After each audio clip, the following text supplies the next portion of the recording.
I'm David Thompson, the Superintendent of the Norwood Public Schools. And I'm William Brooks, Norwood Chief of Police. The Norwood Schools have been working with the Norwood Police Department to ensure our schools are secure and our children know how to react in an emergency. As part of our process over the last year, we have conducted site security surveys on each school and made recommendations to the school department on how to prepare and react to multi-hazard emergencies. Our role as educators includes teaching our students how to respond to many different kinds of emergencies and life events. Although an actual occurrence of these events is rare, it is important to be prepared. Fire safety includes stop, drop, and roll. Weather emergency uses shelter in place, and targeted school violence requires we be alert, and if we see something, then we say something. How we treat each other day to day, looking out for someone's feelings or friendship, can help foster a peaceful school climate. It is everyone's responsibility to help keep our schools safe by speaking up when something or someone is having trouble. Tell your parents, teachers, counselors, or principal about any type of threatening behavior. Our first defense is prevention, so don't be a silent bystander. In the case we do have an emergency that involves an aggressive person who may have a weapon, we need to know how to react and respond to an active shooter. In the past, most schools would go into lockdown and the students would be locked into their room and stay there until the police came and got them. The thinking was that locking yourself into a room was the safest idea. Today, the thinking has changed. Agencies such as the Department of Homeland Security and the NYPD have suggested that it may be better to take a more active response to a violent threat and be ready to take a variety of actions based on the circumstances that you're presented with. Due to this shift in thinking, the Norwood Public Schools, at the recommendation of the Norwood Police Department, has adopted some new approaches that give our students and teachers some choice on how to react to a threat beyond just a lockdown. This approach involves being alert to your surroundings and noticing problems early on, informing others of the dangers by dialing 911 if you need to, evacuate or get away if you can, lock down if you need to, and counter an intruder's actions to defend yourself if you can.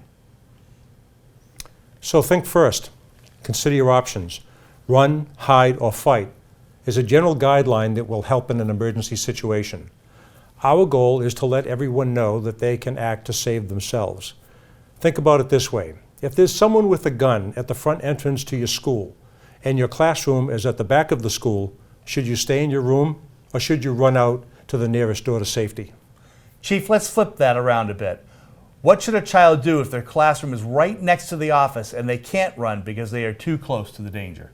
In that case, they should hide. Hiding includes locking their classroom door and barricading it in any way possible.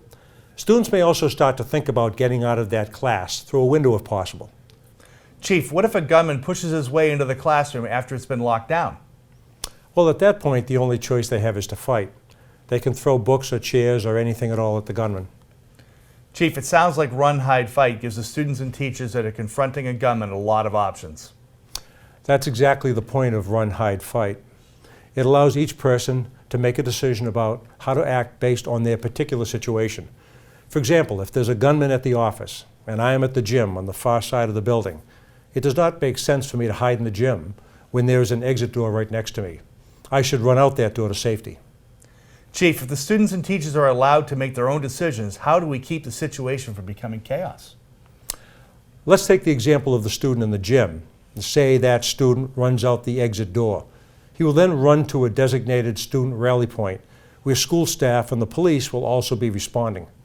As part of the overall plan, we'll then collect all of the students that have been able to get out of the building and take them to a reunification center to be accounted for, cared for, and reunited with their families. Chief, don't we have a short training video to help demonstrate some of the points of run, hide, fight?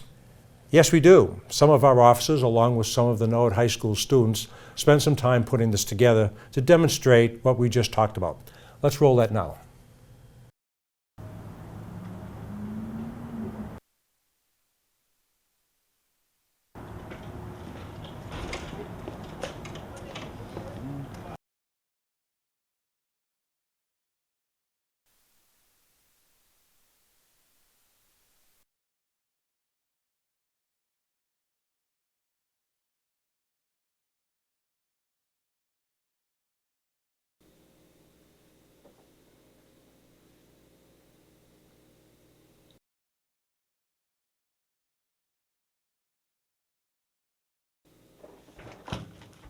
Yeah, we have an armed intruder. Lockdown, lockdown. Armed intruder in the building. Front door. Yeah, this is Norwood High School.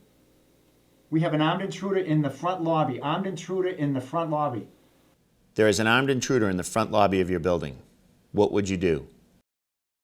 What should you do?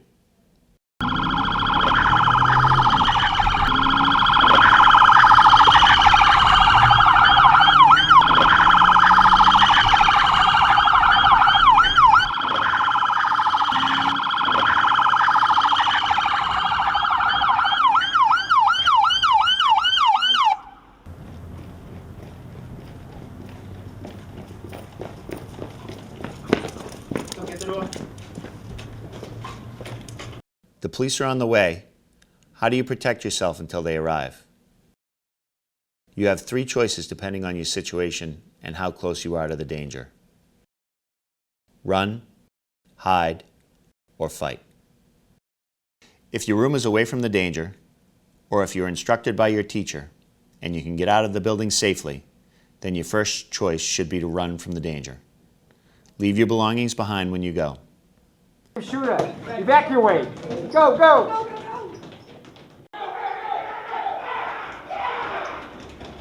Get to the side, get to the side. Get out of the way, get out of the way, get out of the way. On your way out of the building, you may encounter the police officers who are responding to the emergency. Remember, follow their orders. Make sure your hands are visible and empty so the police know you're not a threat. Move out of their way and continue out of the building to a designated student rally point. Get up against the wall! Get out of the way! Get out of the way! Get up against the wall! Up against the wall! There you go! Get up! Hands up! Hands up! Go! Go!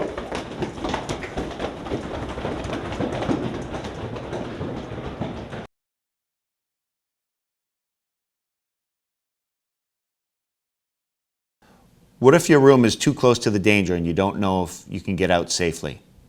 What should you do? In this case, you should lock the door, barricade it if you can, and hide as best as you can. Remember, your goal is to keep yourself safe until the police arrive. Anything you can do to slow down an intruder helps. Lockdown, lockdown.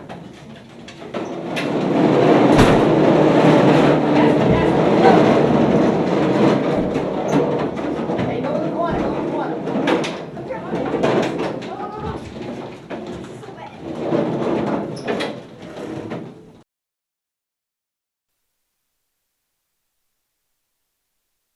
What if the worst happens and you have no warning or no way to run or hide? What can you do? In this case, you may have to fight.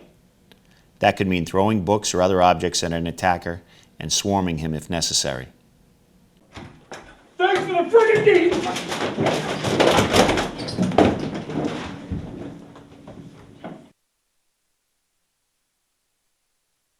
As you can see from the video, there are options available to you if an intruder enters your school.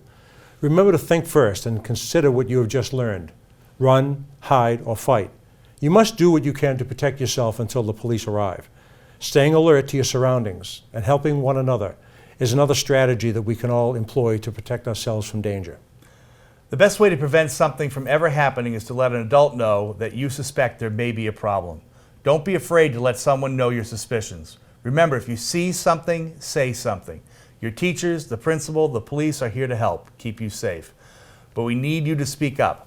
Let us know if you or any of your classmates need help. Everyone who works in our schools are here for you. On behalf of the Norwood Police Department, the Norwood School Department, we want to thank you for your attention today. What you have learned could help you save your life or the life of someone you know.